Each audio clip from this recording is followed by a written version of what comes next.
Welcome guys, welcome in my channel. Okay, तो आज के इस वीडियो पर हम बात करेंगे कि किस तरीके से नोड के अंदर एमवीसी बेस्ड प्रोजेक्ट का सेटअप करा जा सकता है। अगर आपने मेरे पहले के वीडियोस देखे होंगे तो आपने ध्यान दिया होगा कि उस पर मैंने नोड का सेटअप करना आपको सिखाया था और कनेक्शन मैंने माईएसक्यूएल से इस्टेब्लिश किया था। लेकिन हमने जितना भी करंट ऑपरेशन परफॉर्म किया था वो एक ही फाइल में किया था, यानी कि वहाँ पे हमने अपने ऐप को ऑर्गेनाइज नहीं किया था, डिस्ट्रीब्यूटेड नहीं बनाया था। लेकिन इस वीडियो में आपको बहुत ही बेनिफिट्स मिलने जा रहे हैं क्योंकि मैं कंप्लीट एमवीसी आर्किटेक्चर का सेटअप करूंगा और उसमें वन बाय वन आपको बताऊंगा कि मॉडल्स क्या होती हैं, व्यूज़ क्या होते हैं, कंट्रोलर क्या होते हैं। ओके गाइस, ओके, आगे बढ़ने से पहले मैं आपको बता दूं कि इस वीडियो का जो फाइनल आउटपुट होगा, यानी कि आपको क्या सीखने को मिलेगा, what you will learn after completing this video, तो वो मैं आपको बता दूं एक बार। ओके, तो ये एक पेज होगा जहाँ पर मैं एक करंट ऑपरेशन परफॉर्म कर रहा हूँ, लेकिन इस बार मैं सारा कोड के थ्रू बैकग्राउंड पर नहीं करूँगा। हम अपने फॉर्म्स भी बनाएंगे और उसको डिस्प्ले भी करेंगे, राइट। तो ऐड बटन के क्लिक पर आपके पास एक पॉपअप आएगा जहाँ पर अभी मैंने कुछ फील्ड लिए हैं, आप अपनी नीड के अकॉर्डिंग फील्ड्स को इंक्रीज डिक्रीज कर सकते हैं।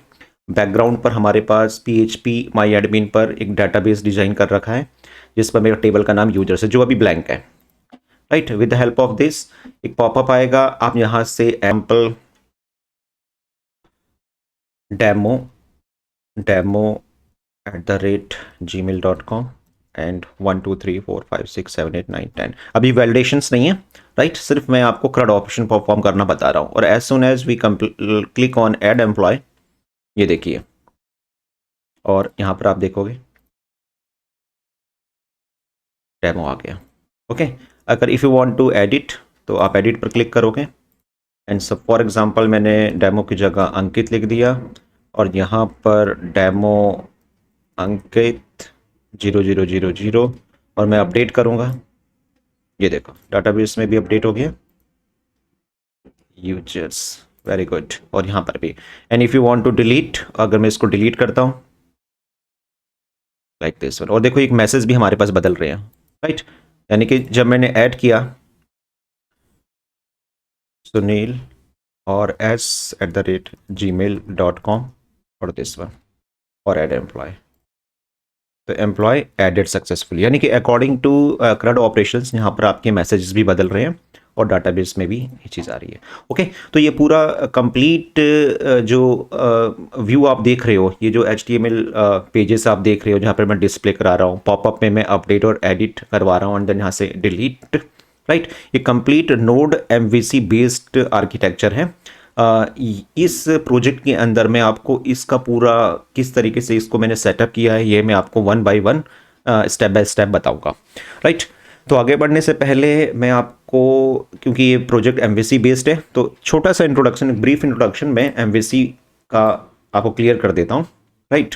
तो जनरली क्या होता है, what do you mean by MVC architecture? As you know very well, जब भी आप कोई रिक्वेस्ट करते हो तो आप ब्राउज़र पर जो URL टाइप करते हो किस तरीके से करते हो, HTTP local host and then port होता है या नहीं होता है, कुछ सब फोल्डर्स भी हो सकते हैं। लेकिन एक मैं बहुत ही बेसिक एग्जांपल ले रहा हूँ। जनरली अगर पोर्ट के साथ हम बात करें, HTTP लोकल होस्ट देन कोई पोर्ट होगा और फॉरवर्ड स्लैश के देन एक आप नाम होता है यहाँ पर, राइट। तो HTTP प्रोटोकॉल है, लोकल होस्ट की जगह कोई नाम और भी हो सकता है, that is called domain, this is port. और उसके बाद आप जो कुछ भी टाइप करते हो, यानी कि आपने जो ये अबाउट लिखा, राइट, और ये कॉन्टैक्ट लिखा, हो सकता है सर्विसेज हो, तो बेसिकली आप जब ब्राउज़र पर कोई URL के थ्रू कुछ भी टाइप कर रहे हो तो राइट हैंड साइड से जो चीज़ होती है वो जनरली हमारी राउट्स हो सकती है या वो डायरेक्टली एक कंट्रोलर हो सकता है। यानी कि ये रिक्वेस्ट का पहला पॉइंट होता है जहाँ से आपके सर्वर को, आपके वेबसाइट को पता चलता है कि आपने जो रिक्वेस्ट करी है वो किसकी करी है। तो राउट्स का मतलब ये होता है कि ये बताना कि ये पर्टिकुलर पेज एग्जिस्ट, ये राउट एग्जिस्ट करता है कि नहीं करता है, यानी कि जिसकी मैं रिक्वेस्ट कर रहा हूँ वो राइट है या रॉन्ग है। ओके, तो इसको और सही तरीके से समझते हैं। इट मीन्स यूजर ने रिक्वेस्ट करी, राइट। तो सबसे पहले राउट्स चेक हुए कि वो जो कॉन्टैक्ट है और जो अबाउट है वो राउट्स एग्जिस्ट करता है कि नहीं करता है। अगर वो करता है तो वो चीज़ आपके कंट्रोलर के पास जाएगी, ओके, तो आप ये समझ सकते हो कि कंट्रोलर आपका एक पहला पॉइंट हो गया जो आपकी रिक्वेस्ट को लेता है। अब यहाँ पर दो बातें हो सकती हैं। कंट्रोलर या तो इंटरेक्ट कर सकता है मॉडल से, या कंट्रोलर डायरेक्टली इंटरेक्ट कर सकता है व्यू से। ये डिपेंड करता है, यानी कि कंट्रोलर मॉडल से भी इंटरेक्ट कर रहा है और कंट्रोलर व्यू से भी इंटरेक्ट कर रहा है। अगर आप एज्यूम करो कि ऐसी वेबसाइट जो बिल्कुल स्टैटिक है, राइट, जहाँ पे जस्ट अबाउट अस का एक पेज है, तो कंट्रोलर डायरेक्टली व्यू को कॉल करेगा और एक एचटीएमएल पेज दिखा देगा। लेकिन एज्यूम करो कि एक ऐसा एचटीएमएल पेज जहाँ पर कुछ एम्प्लॉयज़ की लिस्ट आ रही है, कुछ यूजर्स की लिस्ट आ रही है, तो वो डाटा कहाँ से आएगा? डेफिनेटली डाटाबेस से आएगा। तो कंट्रोलर सबसे पहले क्या करेगा? मॉडल को रिक्वेस्ट करेगा कि मुझे यूजर्स की एक लिस्ट चाहिए, देन उसका रेस्पॉन्स बैक आएगा और देन कंट्रोलर उस डाटा को व्यू को देगा। तो जब व्यू में डाटा डिस्प्ले होगा, देन फाइनली वो जो व्यू होगा आपका, controller sends info to view whatever it gets from the model. Controller can also directly interact with view without model, for example static एक वेब पेज हो गया। Finally आप कह सकते हो कि user gets response as a view. तो it means user ने रिक्वेस्ट करी, कहीं ना कहीं वो राउट्स और कंट्रोलर के थ्रू इंटरेक्ट हुई, हैंडल हुई, एंड देन मॉडल को रिक्वेस्ट गई और देन वहाँ से डाटा आया और देन व्यू को मिला और फाइनली यूजर उस व्यू को अपने वेब पेज पर देखता है। ओके, तो this is a small architecture of MVC. तो सी यहाँ पर क्या इंडिकेट कर रहा है? अगर हम एमवीसी की बात करें, this one, M for model, view for views का मतलब एचटीएमएल पेजेस, सी का मतलब कंट्रोलर। जैसे कंट्रोलर, इसकी मीनिंग ही लग रही है किसी चीज़ को कंट्रोल कर रहा है, राइट। तो कंट्रोल करने का सिर्फ ये मतलब है कि ये मॉडल और व्यू के बीच में जो डाटा आ रहा है उसको कंट्रोल कर रहा है। ओके, तो M for model, all the database kind of stuff is handled here, for example insert, update, delete. View is actually HTML web pages which you interact with, right. जैसे मैंने आपको बताया, जैसे फॉर एग्जांपल ये जो हम बनाने जा रहे हैं, ये जो चीज़ आ रही है आपके पास, ये व्यू है आपका। अब इसके ऊपर डाटा यहाँ पर जो आया है मेरे पास, पहले राउट्स रिक्वेस्ट गई, देन कंट्रोलर ने डाटाबेस से रिक्वेस्ट करी, मॉडल से, और देन वो डाटा आपका यहाँ पर आपको शो हो रहा है। In controller main job is to interact with models and send necessary information to views. Okay, तो गाइज आई थिंक एक छोटे लेवल पर आपको क्लियर हो गया होगा कि जब हम किसी प्रोजेक्ट का सेटअप करते हैं तो ये पूरी तरीके से हमारे डिज़ाइन पैटर्न के ऊपर डिपेंड करता है कि हम उसको कैसे बना रहे हैं। तो ये पॉपुलर जो डिज़ाइन पैटर्न है आजकल की टाइम पर, वो एमवीसी है, जहाँ पर बेसिकली देखो कुछ नहीं है, आप अपने प्रोजेक्ट में डिफरेंट टाइप के फोल्डर्स बनाते हो और ये डिफाइन कर देते हो कि डाटाबेस से रिलेटेड काम मेरा यहाँ पर होगा, HTML से रिलेटेड मेरा काम यहाँ पर होगा, और उनके बीच में जो इंटरेक्ट करेगा वो कंट्रोलर करेगा। सिंपली ये MVC आर्किटेक्चर है, राइट। बस आपको ये पता होना चाहिए कि इनके बीच में इंटरेक्शन कैसे करनी है जब हम नोड का प्रोजेक्ट इस्टेब्लिश करते हैं। तो हमारा जो स्ट्रक्चर होगा वो कुछ इस तरीके से होगा। आप जब नोड का प्रोजेक्ट इंस्टॉल करोगे तो वहाँ पर आपको ऐप नाम का एक फ़ोल्डर बनाना है, और उसके अंदर मैं एक कॉन्फ़िग नाम का फ़ोल्डर बनाऊंगा, एक कंट्रोलर नाम का फ़ोल्डर बनाऊंगा, राइट, और एक होगी मॉडल्स नाम का, राउट्स नाम का, व्यूज़ नाम का। ओके, तो कॉन्फ़िग का यहाँ पर क्या मतलब है? जैसे बेसिकली आपको पता है कि जब हम डाटाबेस का कनेक्शन बनाते हैं या कुछ ग्लोबल वेरिएबल्स लेते हैं, होस्ट होता है, यूज़र नेम होता है, पासवर्ड होता है, तो उससे रिलेटेड, या डीबी का कनेक्शन होता है और उसको हमें पूरे प्रोजेक्ट पर कॉल करना है, तो उससे रिलेटेड जितना भी स्टफ होगा वो हमारा ये संभालेगा, राइट। कंट्रोलर आपका मॉडल और राउट्स को इंटरेक्ट करेगा, मॉडल्स के अंदर डाटाबेस से रिलेटेड कॉन्सेप्ट होगा, और राउट्स आपको ये बताएंगे कि जो URL टाइप होगा ब्राउजर के अंदर वो वैलिड है या नहीं है, उसको इंटरेक्शन करने के लिए, और व्यूज़ आपको पता है HTML पेज है। ओके, तो हम आगे बढ़ते हैं। और इसके अलावा जो आपको समझना बहुत ज़रूरी है वो ये है कि अगर रियली में आपने मेरे पहले के वीडियो देखे हैं और वहाँ पर कैसे मैंने नोड और MySQL की हेल्प से कनेक्शन इस्टेब्लिश किया था और क्वेरी कैसे बनाई थी, अगर आपको क्वेरी याद होगी तो बस मैं एक चीज़ आपको बताना चाहूँगा कि हम जो वहाँ क्वेरी बना रहे थे MySQL की, वो with the help of callbacks बना रहे थे, यानी कि this is important, callback की हेल्प से बना रहे थे। यानी कि हम con dot query select start from users, then post data, then एक फंक्शन, और अगेन कॉन डॉट क्वेरी। अगर मुझे मल्टीपल क्वेरी लिखनी है तो मैं इस तरीके से हर बार एक कॉल बैक बनाऊंगा। तो यहाँ हमारे पास जो प्रॉब्लम है वो ये है कि अगर मैं इस तरीके से कॉल बैक्स यूज़ करता हूँ, माई एसक्यूएल क्वेरीज यूज़ करता हूँ, तो पहली बात कि इस कॉन डॉट क्वेरी के साथ मैं अवेट लगाना मेरा यूजलेस होगा और मैं लगाऊंगा तो उसका कोई बेनिफिट नहीं मिलेगा, राइट। फॉर एग्जांपल हम इसका एग्जांपल ले लेते हैं कि आपने एक यूजर्स की लिस्ट निकाली, ये क्वेरी परफॉर्म हो रही है और आप उसके रिजल्ट को किसी वेरिएबल में रखते हो, तो हाई चांसेस क्या है कि यहाँ पर ये अवेट का कॉन्सेप्ट नहीं है, क्योंकि जैसे ही आप इस क्वेरी को परफॉर्म करोगे तो हो सकता है कि आपका फ्लो डायरेक्टली यहाँ चले जाए और क्वेरी बीच में परफॉर्म हो रही है, यानी कि query is still processing and your flow goes if condition. It may happen because on.query didn't await until query is processed fully, right? तो it means जब तक ये कॉल बैक कंप्लीट नहीं होगा तब तक इसका रिजल्ट नहीं मिलेगा, लेकिन उतनी देर में आपका फ्लो नीचे जा चुका था, यानी कि वो इफ कंडीशन में जा चुका था, तो हाई चांसेस है कि आपको रिजल्ट ब्लैंक मिलेगा और हो सकता है कि कुछ सेकंड्स के बाद आपकी क्वेरी प्रोसेस हुई। तो यहाँ हमारे पास प्रॉब्लम क्या है कि अगर मैं इस टाइप का डिज़ाइन पैटर्न नहीं ले सकता, मैं अवेट नहीं लगा सकता, मुझे जो कुछ भी करना है you have only option to check result in inside callbacks. मुझे इस कॉल बैक के अंदर ही, यानी कि यहाँ पर इसके अंदर ही सब कुछ चेक करना होगा। ओके, तो इट मीन्स एक तो हमारे पास जब मल्टीपल क्वेरीज होंगी तो मेरे कॉल बैक्स बढ़ेंगे, वो नेस्टेड भी हो सकते हैं, तो इससे क्या होगा, जो एक डीबगिंग होगी और वो जो नेस्टेड आर्किटेक्चर होगा मेरा बढ़ जाएगा।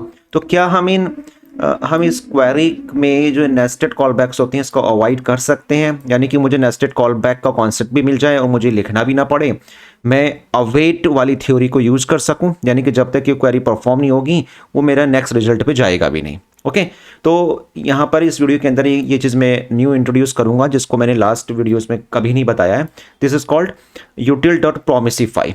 जैसे आपने प्रॉमिस, डेफिनेटली प्रॉमिस के बारे में सुना होगा, रिजेक्ट होता है, रिजॉल्व होता है, तो आप ये समझ लो कि आपके सारे के सारे काम आपको एक मॉड्यूल है आपके नोड के अंदर, दैट इज़ कॉल्ड यूटिल, और उसके अंदर एक मेथड है प्रोमिसिफाई। तो इसके थ्रू मुझे क्या बेनिफिट मिलने वाला है, राइट? आप क्या कर सकते हो, आप with promisify you can write your query in one line. आप खुद सोचो, मुझे सिर्फ मैं क्वेरी लिखूंगा और देन उस क्वेरी का नाम, कोई कॉल बैक नहीं, अवेट लगाऊंगा और ये तब तक आगे नहीं जाएगा, इसका फ्लो तब तक आगे नहीं जाएगा जब तक मुझे इस क्वेरी का रिजल्ट में नहीं मिल गया, राइट?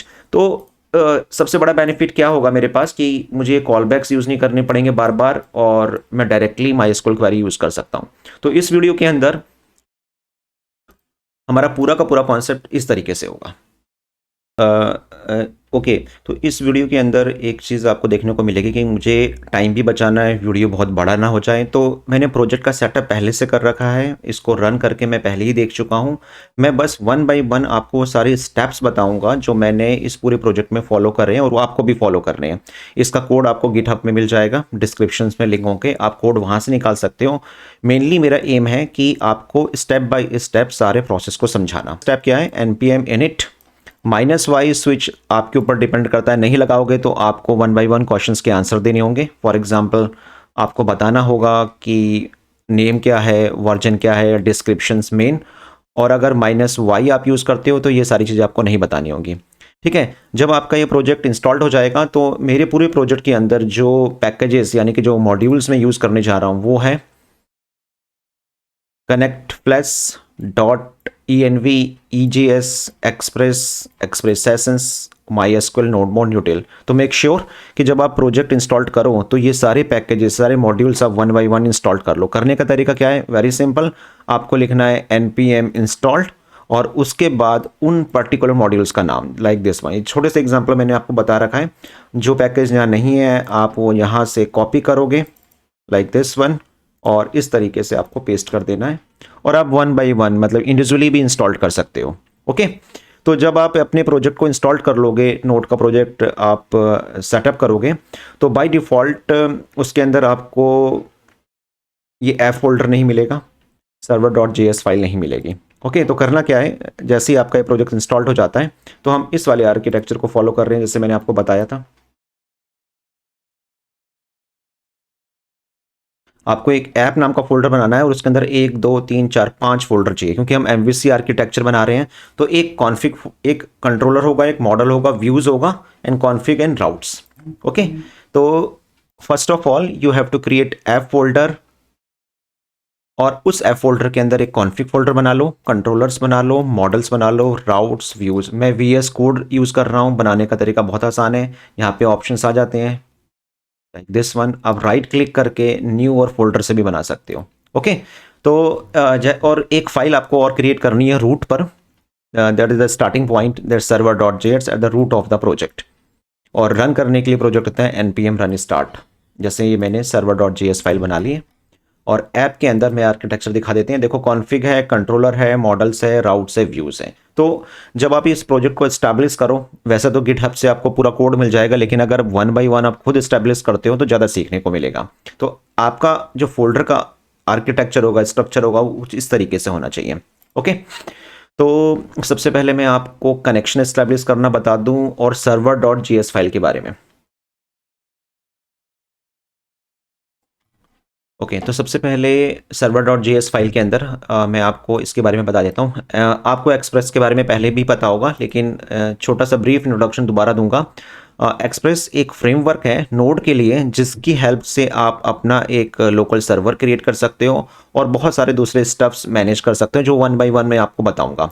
राइट, तो एक्सप्रेस रिक्वायर करना है, देन आपने एक्सप्रेस यहाँ पर एक वेरिएबल बना लिया और इसको एक ऐप नाम के वेरिएबल में एस्टेब्लिश कर दिया। राइट, इतना करने पर क्या होगा कि जो आपका ऐप नाम का ये वेरिएबल है, ये आपके पूरे प्रोजेक्ट को कंट्रोल करेगा, यानी कि आपको जो भी फीचर्स ऐड करने हैं, माइनस करने हैं, वो इसकी हेल्प से होंगे।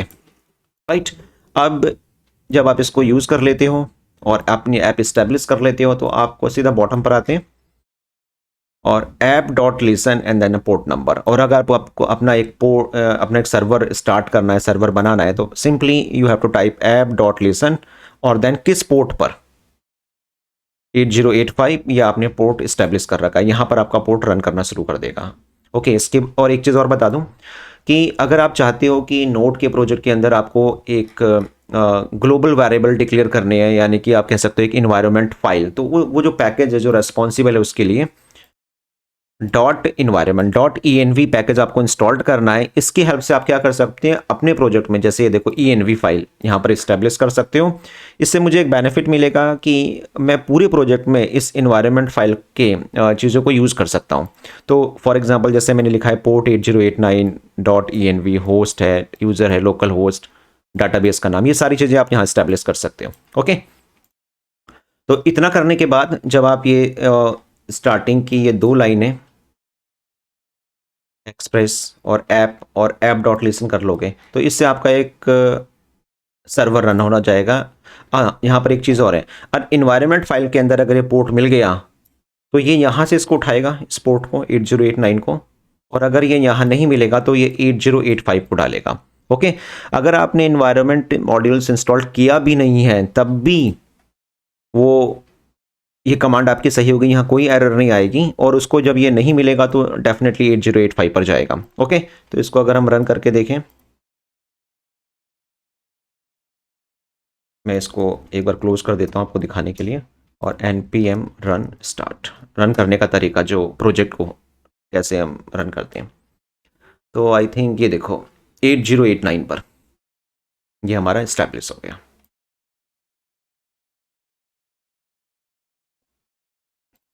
ओके, तो इसमें आप देख रहे हो एक मैसेज और आ रहा है मेरे पास, MySQL कनेक्टेड। ओके, ये भी बता दूं कि कैसे नोड में MySQL कनेक्ट किया जाता है। पैकेज एक बार दोबारा से बता देता हूं, पैकेज का नाम है आपका MySQL। अगर आप MySQL ले रहे हो तो MySQL, और अगर कोई दूसरा प्रोजेक्ट, दूसरा कोई डाटाबेस है तो उसका नाम आएगा। तो यूज़ कैसे करना है, MySQL आपको रिक्वायर कर लोगे, और अगर आप ध्यान से देखो यहाँ पर MySQL को यूज़ करने के बाद हमने एक कॉन्फ़िग नाम का एक फोल्डर बना रखा है जिसमें db.js एक फाइल है। ये क्यों करा है, ताकि हम एक ग्लोबली, एक कॉमन, एक ऐसी प्लेस पे अपना कनेक्शन इस्टेब्लिश करके रख दें और उसको जब चाहे हम यूज़ कर सकें। ओके, तो आपको एक कॉन्फ़िग नाम का फोल्डर बनाना है, उसके अंदर आप फाइल का नाम कुछ भी रख सकते हो, मैंने db.js रखा हुआ है। यहाँ पर देखो मैंने रिक्वायर, इसकी देखो यहाँ ज़रूरत नहीं थी, ये वाली इस चीज़ की ज़रूरत नहीं है यहाँ पर, इसको मैं यहाँ से डिलीट कर देता हूँ। ओके, db.js के अंदर आप MySQL को यूज़ करोगे और देन यहाँ पर इसका कनेक्शन इस्टेब्लिश करोगे। ये चीज़ मैंने पहले वीडियो में भी बता चुका हूँ कि MySQL.create कनेक्शन कमांड होती है। अब होस्ट, यूज़र, पासवर्ड, डाटाबेस, 4 चीज़ें आपको देनी है और ये कहाँ से आएगी, अभी मैंने आपको बताया इन्वायरमेंट फाइल से।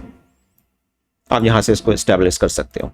ओके, अब यहाँ पर तो हमने एक एरर चेकिंग करा ली है कि कनेक्ट हो गया, बहुत अच्छी बात है, लेकिन अगर कोई एरर आई तो वो थ्रो होगी, otherwise MySQL connected and module dot export, इसको हमने इंपोर्ट कर लिया है। और अब सर्वर डॉट JS के अंदर आ जाते हैं।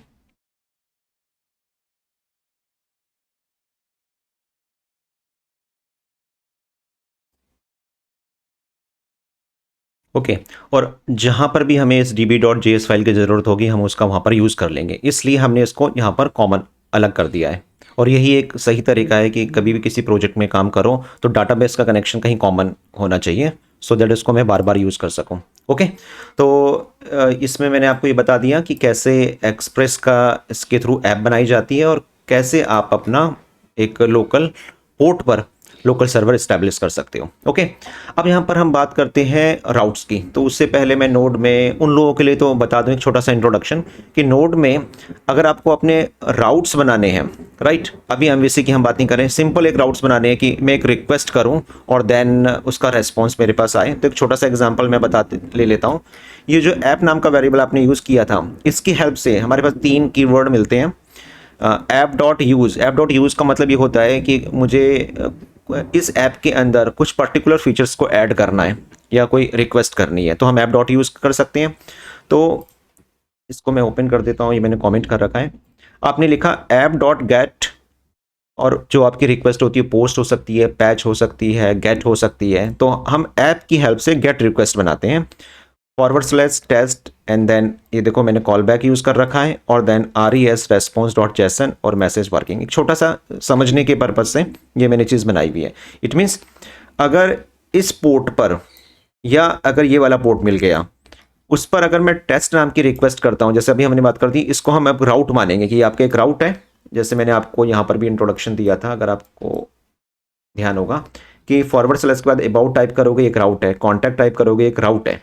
तो उसी तरीके से इस टाइम ये टेस्ट मेरा क्या होगा, एक राउट है। ओके, इसको मैं एक काम करता हूँ, अबाउट ही लिख लेता हूँ ताकि ज़्यादा समझ में आए। अगर ये राउट मिल गया तो एक सर्वर की तरफ से एक रेस्पॉन्स आएगा जिसको मैंने जैसन फॉर्मेट में दिया है, वर्किंग। ओके, तो इसको चेक कर लेते हैं एक बार सेव करके। और मैं पोस्टमैन यूज़ कर रहा हूँ, आप कुछ भी यूज़ कर सकते हो।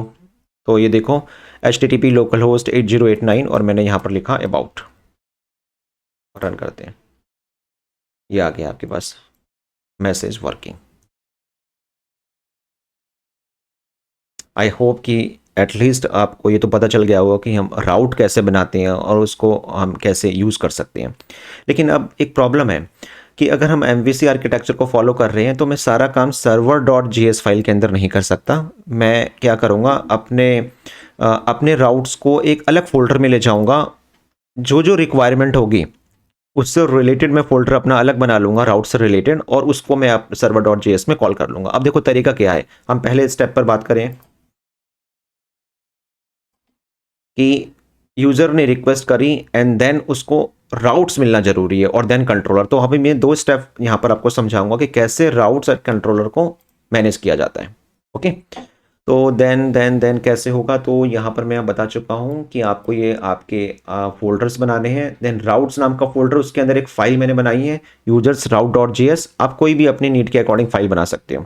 ओके, तो जो हमने आप मॉड्यूल इंस्टॉल किया था एक्सप्रेस, उसके अंदर हमें एक राउटर मेथड मिलता है, उसकी हेल्प से हम राउट्स इस्टेब्लिश कर सकते हैं नोड के अंदर। किस तरीके से, तरीका क्या है, आपको पहले ये लाइन लिखनी है, देन route.route एक मेथड है। अब आप बताओगे अपने राउट्स का नाम, इसका तरीका ये है, और देन गेट बाद में आ जाता है। जैसे अभी मैंने आपको बताया था कि मैंने डायरेक्टली ऐप.गेट करके इस रिक्वेस्ट को बनाया था, ये था आपका प्योर नोड का एग्जांपल। लेकिन नोड के अंदर आप यूज़ कर रहे हो फ्रेमवर्क एक्सप्रेस, तो उसमें बनाने का तरीका फिर अलग है, वो इस तरीके से बनता है।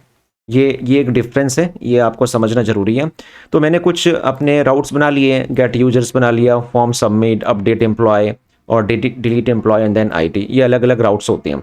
ओके, तो अभी मैंने आपको बताया था कि जब आप राउट्स बनाओगे तो राउट्स रिक्वेस्ट किससे करेगा, अब हमारा एमवीसी आर्किटेक्चर का काम शुरू हो जाएगा। राउट्स किससे करेगा, कंट्रोलर से। तो एक कंट्रोलर बनाना जरूरी है। कंट्रोलर किससे काम करेगा, मॉडल से। तो वही हमने किया है कि जब गेट यूजर्स कॉल होगा तो गेट यूजर्स नाम से ही हमने एक अपना कंट्रोलर बना लिया। तो कंट्रोलर में जाते हैं, ये देखो, ये आई थिंक ये फंक्शंस आपको पता है कि एरो फंक्शंस क्या होते हैं, right, async and then this one. Definitely आप बिल्कुल नए हो और आपको पता ही नहीं है तो आप कमेंट करिए, या मेरे पहले की वीडियो देखिए और वहाँ भी समझ नहीं आता है तो मैं सेपरेट वीडियो बनाऊंगा इन सारे टॉपिक्स के ऊपर, राइट, कि एरो फंक्शंस क्या होते हैं, कितने टाइप के फंक्शंस होते हैं जावा स्क्रिप्ट के अंदर। तो गेट यूजर्स मैंने बनाया, इसका काम क्या है, ट्राई कैच ब्लॉक का मतलब डेफिनेटली आपको पता है कि कोई एरर आएगी तो ये थ्रो होगा, अदरवाइज ये थ्रो होगा। ओके, तो यहाँ पर रिक्वेस्ट आई गेट यूजर्स के पास, और गेट यूजर्स क्या है, अपने आप में एक कंट्रोलर है मैंने बताया, और कंट्रोलर रिक्वेस्ट किससे लेता है, मॉडल से, राइट। तो यहाँ पर आप ये देख रहे हो अवेट गेट यूजर्स। तो गेट यूजर्स यहाँ पर क्या है, एक मॉडल है, और इस मॉडल का हमारा काम क्या है, जैसे मैंने आपको बताया था, इसका काम क्या है, all the database kind of stuff is handled here. यानी कि ये मॉडल क्या करेगा, डाटाबेस से इंटरेक्ट करेगा और डाटा लाएगा। तो चेक करें अब इस मॉडल को भी, मॉडल नाम के फोल्डर में यूजर मॉडल, और ये देखो select star from users and return await promise underscore connection and then query. Okay, तो यहाँ पर मैं आपको एक बात समझा दूं कि अभी मैंने आपको बताया था कि MySQL क्वेरी को यूज़ करने का तरीका एक तो ये वाला है जो मैं आपको, कि मैं कॉल बैक यूज़ करूँ इस तरीके से, query select star from users then function then callback. और दूसरा तरीका मैंने आपको बता दिया है कि अगर आपको कॉल बैक अवॉइड करने हैं तो आप प्रॉमिसिफाई यूज़ कर सकते हो। तो कैसे यूज़ करना है, ये पैकेज आपको यूज़ करना है जो पैकेज डॉट जेसन के अंदर मैंने आपको बता दिया था ये होना चाहिए, राइट। इसके अंदर आप यूज़ करोगे प्रॉमिसिफाई, जो एक वेरिएबल है, यूटिल से आप यूज़ करोगे, और ये लाइन आप अपनी ग्लोबल इस फाइल के अंदर डिक्लेयर कर दोगे, प्रॉमिसिफाई। और देन कनेक्शन, देखो अब कनेक्शन मैंने कॉमन बनाया था तो इसका मुझे फ़ायदा मिल गया, मैंने यहाँ से इसको यूज़ कर लिया, ये आपका कनेक्शन था, वेरिएबल कनेक्शन को यूज़ किया, और प्रॉमिसिफाई को बता दिया कि कनेक्शन डॉट क्वेरी, यानी कि जो मैं क्वेरी बनाना चाहता हूं वो प्रॉमिसिफाई के साथ मैंने पास कर दी और बाइंड कर दिया इस कनेक्शन को। तो इस लाइन से मेरे को सबसे बड़ा फायदा ये मिलेगा कि जितने भी मैं कॉल बैक्स यूज़ कर रहा था अभी तक, ये जो कॉल बैक मुझे यूज़ करने पड़ रहे थे, राइट, मुझे अवेट का जो फ़ायदा नहीं मिल रहा था, वो सारी चीज़ें ये कौन करके देगा, हमें प्रॉमिसिफाई करके देगा। इसको एक वेरिएबल में डाल लो, इस वेरिएबल का नाम आप अपने अकॉर्डिंग कुछ भी ले सकते हो, मैंने प्रॉमिस अंडरस्कोर कनेक्शन लिया है। इतना करने के बाद मुझे सिर्फ क्या करना है कि जो भी मैं मॉडल में डाटाबेस से इंटरेक्ट करूँगा, मुझे क्वेरी का नाम देना है, उस क्वेरी को यहाँ पास करना है, अवेट लगाना है, रिटर्न कराना है, बस, और कुछ भी नहीं। सोचो एक बहुत बड़े मल्टीपल कोड को हमने सिर्फ 2 लाइन के अंदर सॉल्व कर दिया। ये सबसे बड़ा फायदा है आपका यूटिल डॉट प्रॉमिसिफाई का। ओके, तो ये आपका मॉडल हुआ, मॉडल ने डाटाबेस से क्वेरी स्टैब्लिश करी, और किसको रिटर्न करेगा, ये जो रिटर्न लगा रखा है, क्योंकि ये कॉलिंग किसने करी थी, जो ये कॉलिंग करी थी मॉडल से, वो क्वेरी करी थी किसने, कंट्रोलर ने, राइट। कंट्रोलर ने क्वेरी करी और मॉडल से, तो मॉडल ने डाटा दिया, रेस्पॉन्स बैक टू कंट्रोलर। अब ये कहाँ गया कंट्रोलर आपका, यूजर्स कंट्रोलर में। तो अब यहाँ से देखो, यहाँ भी मैंने अवेट क्यों लगाया है, क्योंकि जो गेट यूजर्स आपका मेथड है मॉडल के अंदर वो एसिंक टाइप का है, राइट, और मुझे अवेट रिटर्न कर रहा है। तो ऐसा फंक्शन जिस पर एसिंक और अवेट है तो उसको कॉल करने के लिए भी मुझे अवेट लगाना पड़ता है, और वो सारे के सारे मेथड जो अवेट यूज़ करते हैं तो उसका जो पेरेंट फंक्शन होता है वो भी एसिंक होना बहुत ज़रूरी है। ये कुछ रूल्स हैं जो आप डेफिनेटली आपको फॉलो करने हैं। तो अब हुआ क्या, कंट्रोलर ने गेट यूजर्स रिक्वेस्ट करी और देन डाटा हमारे पास आ गया। इसका मुझे फ़ायदा क्या मिल गया, जब तक ये डाटा नहीं आएगा ये वाली लाइन आपकी नहीं रन करेगी। ओके, तो डाटा आया, अब उस डाटा को मुझे कहाँ शो करना है ये आपके ऊपर डिपेंड करेगा। आप अगर आप प्योरली एपीआई में काम कर रहे हो तो आप जैसन डाटा भी रेस्पॉन्स बैक कर सकते हो, और अगर आपको ब्राउज़र पर रेंडर करना है कोई डाटा तो आप इस तरीके से भी यूज़ कर सकते हो। तो यहाँ पर इसका क्या मतलब है मैं समझा दूँ, दोनों में डिफरेंस क्या है। अगर आप रेस्पॉन्स के साथ जैसन यूज़ करोगे तो आपको आउटपुट मिलेगा लाइक दिस वन, इस तरीके से मिलेगा। लेकिन रेस्पॉन्स के साथ अगर आप रेंडर यूज़ करोगे तो आप कुछ भी HTML रिटर्न करवा सकते हो, HTML पेज को रिटर्न करवा सकते हो। तो यहाँ पर हमने क्या बताया है कि जो भी यूजर्स का डाटा आया उसको शो नाम का कोई HTML का पेज बना रखा है, हमने टेम्पलेट बना रखी है, उसको वो डाटा रिटर्न कर दे। ओके, तो अब यहाँ पर देखो आपको एटलीस्ट ये तो क्लियर हो गया होगा कि हम अपने राउट्स कैसे डिफाइन करते हैं, राइट। राउट्स के अंदर हम अपने जो कंट्रोलर बना रखे हैं, और हाँ, अगर हमें अपने राउट्स पर कंट्रोलर यूज़ करना है तो सबसे पहले उनको रिक्वायर करना पड़ेगा। तरीका, 2 डॉट लगाए मैंने सो दैट कि मैं बाहर निकलूं, और किसको इंडिकेट कर रहा हूं, कंट्रोलर को। कंट्रोलर के अंदर मैंने बोला कि यूजर्स कंट्रोलर, ये अपनी रिक्वायरमेंट के अकॉर्डिंग आप कुछ भी हो सकता है। तो यूजर कंट्रोलर्स में अगर हम जाते हैं, राइट, तो ये देखो सारी चीज़ें एक्सपोर्ट हो रही है। क्या एक्सपोर्ट हो रहा है, गेट यूजर्स एक्सपोर्ट हो रहा है, फॉर्म सबमिट एक्सपोर्ट हो रहा है, अपडेट एम्प्लॉय एक्सपोर्ट हो रहा है। तो ये सारी चीज़ें एक्सपोर्ट हुई, और जिन जिन की नीड थी वो सारी चीज़ें आप ब्रैकेट के अंदर आपने दे दी। ओके, ये जावास्क्रिप्ट का बहुत ही सिंपल कॉन्सेप्ट है कि किस तरीके से करली ब्रेस के अंदर जो जो फंक्शंस आप यूज़ करना चाहते हो उनको आप ले सकते हो। और उनको यहाँ पर हमने बता दिया कि जब भी कोई गेट यूजर्स को रिक्वेस्ट करेगा तो ये कंट्रोलर कॉल होगा। ये कंट्रोलर इंडिविजुअली किसको कॉल कर रहा है, मॉडल को कॉल कर रहा है, मॉडल का वेट कर रहा है, जब डाटा आता है तो ये इसको रिटर्न होता है। और रिटर्न होने के बाद अभी मैंने आपको बताया था कि कंट्रोलर ही रेस्पॉन्सिबिलिटी कि व्यू को डाटा दे। तो ये देखो, जो ये लाइन है, ये लाइन सिंपली बता रही है कि कंट्रोलर ने मॉडल से डाटा लिया और व्यू को रिटर्न कर दिया। ओके, तो मेन थिंग आगे बढ़ने से पहले मैं आपको ये बता दूं कि जब हम रेंडर यूज करते हैं तो हम इस पर व्यू, हमने ये चीज़ कहाँ बताई कि व्यूज़ कहाँ हमारे प्लेस कर रखे हैं हमने, और व्यूज़ का एक्सटेंशन क्या है, .html है, किस तरीके का है, ये चीज़ सीखना आपको बहुत ज़रूरी है।